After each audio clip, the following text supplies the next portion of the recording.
as you are preparing to complete the CITE process, one of the things that is important to consider is where and how you're going to store your data along the way to show student growth.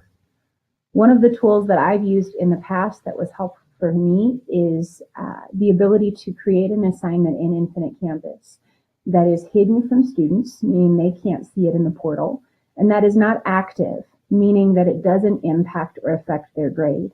And the reason you might want to create an assignment that's hidden and that is not active is because the way you may want to report your scores for Site 6 and upload them to Inspire Ed when it's time may not be the same way or method you want to use to communicate those scores to students, or how you might want them to be factored into their grade may be different than the way you want to report that data.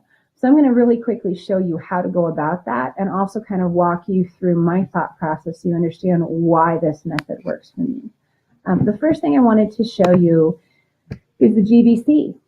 This is the English Language Arts GBC for 11th grade. And so at the beginning of this year, my PLC and I sat down and we thought of one outcome that we really wanted to focus on, that we thought was really important for students to learn and know how to do at the end of the year skill-wise, and that we could say we would all be tracking together. So it was a common outcome that we wanted to track and assess for our students. We chose to assess this outcome. The language of this changed this year, but essentially it's about constructing a viable argument and critiquing the reasoning of others. So in order to assess that outcome, we needed to build a rubric. So my PLC and I sat down together and we created this rubric, which we are going to use to assess that outcome. When we think about a student constructing a viable argument, we knew there were three main pieces we needed to assess. The first was the argument itself. Have they established a strong claim or thesis? Is their position provable, narrow, focused? We also know that in order to construct a viable argument, you need to have evidence to support your thinking. So are they selecting evidence that consistently supports their claim? And then third, analysis. We knew that in order for that evidence to actually support the claim, there needs to be some analysis, some explanation that connects the evidence to the claim itself. Have they consistently stopped to explain how their evidence might support their argument or their position? Additionally, we added a row that really addresses the idea of conventions or formatting. This was really a row that we added that was unique to the writing prompt we had them writing. We wanted to make sure that they were writing without any errors in formatting or spelling or capitalization or punctuation. But it truly isn't related or connected to that outcome. So really just these first three rows are the three rows that are relevant to the outcome that I want to assess. Okay. So now that I have that, if I look at this rubric, we'll see that it's out of a 5-point scale. Okay. But that down at the bottom, especially when you add in conventions, this fourth row, 5 plus 5 plus 5 plus 5 equals 20, but I wanted it to be worth more in the grade book. I wanted this writing assignment to be weighted higher for students. So I've added a multiplier here out of 5, and the total is out of 100. I mention that to you because this is the number that students are going to see.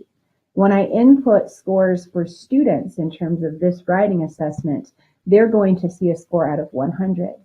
But when I input these scores into Inspire Ed to show student growth, I don't want to include conventions and formatting.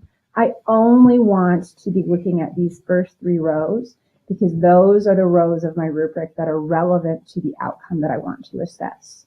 So rather than a score out of 100, I really just want these three rows. 5 plus 5 plus 5 is 15. So when I import this data into Inspire Ed to show student growth, I'm only going to give a score out of 15. But when students see the score in the gradebook, they're going to see a larger score out of 100. So wanted to give you that background so you understand why I'm doing what I'm doing as I show you the next steps. So now that I've given my baseline assessment and I have gathered data for those students, it's time to put that data into IC so that I can pull it out when it's time to report those scores into Inspire Ed. So the first thing I'm going to do is log in. go ahead and do that. And once you log in, you're going to see the basic dashboard or home screen that pops up. The first thing you want to do is you want to click on Gradebook. So once my gradebook loads, I then want to make sure that I've chosen the correct section from up here at the top. I'm going to go ahead and choose first period. So now what I want to do is I want to create an assignment that is unique to the data I want to upload to Inspire Ed and separate from the assignment I've created to report scores to students. So I've scrolled over here in my gradebook and you'll see that right here, this is the letter to the editor assignment. And it's out of 100 points. This is what students see. And you'll see that I don't quite have all the scores in yet, but for students in the portal, they'll see a score out of 100.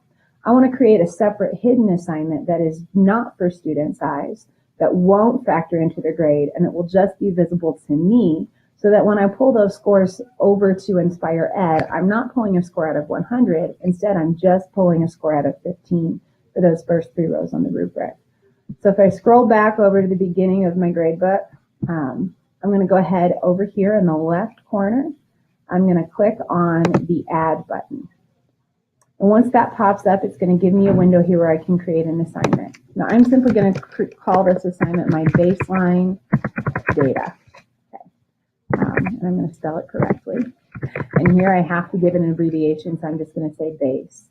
I'm going to choose all of my sections because I have 3 sections of the same course, English 3, and I want to report scores for all 3 of those sections. The next step I'm going to do, I want to make sure that this assignment is not active, meaning that it isn't actually going to factor into students' grades, impact their grade in the class.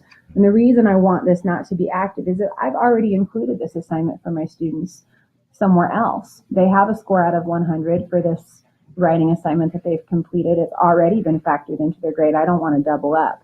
I just want to create an assignment that is separate for my data. So I'm going to unclick the active box and you'll see that the check marks have disappeared. I also want to make sure that this assignment is not visible in the portal so that students and parents don't see it and wonder what the heck it is. So I'm going to uncheck that box. In terms of assign and due dates, it doesn't really matter because no one's going to see it but me.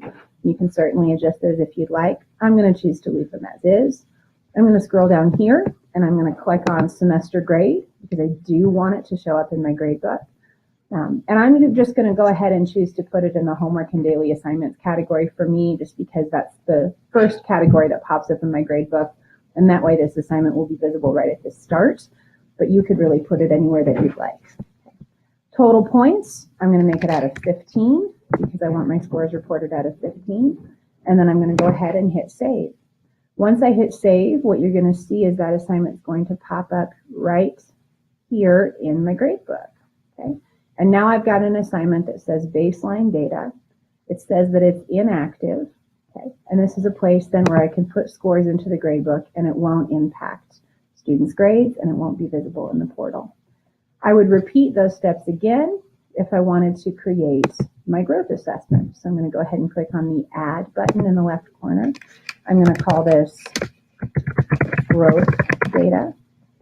Here I'm going to have to come up with an abbreviation. So we'll just say grow. I'm going to choose all sections again. I'm going to choose for it not to be active, for it not to be visible in the campus portal. Choose semester grade again. I'm going to choose homework and daily assignments again, just as I did before. And again, I'm going to make sure this is out of the same exact number as the first assignment I've created. That way, the scores will be imported the same way out of the same total points, and I'll be able to see growth once I get that in Inspire Ed. So I'll hit save, and just as it did with my baseline assessment, we're going to see another one pop up here. So when I'm ready and I've administered those assessments and I've graded them and I have my data for students, I'm going to go ahead and pop in their scores out of 15 here.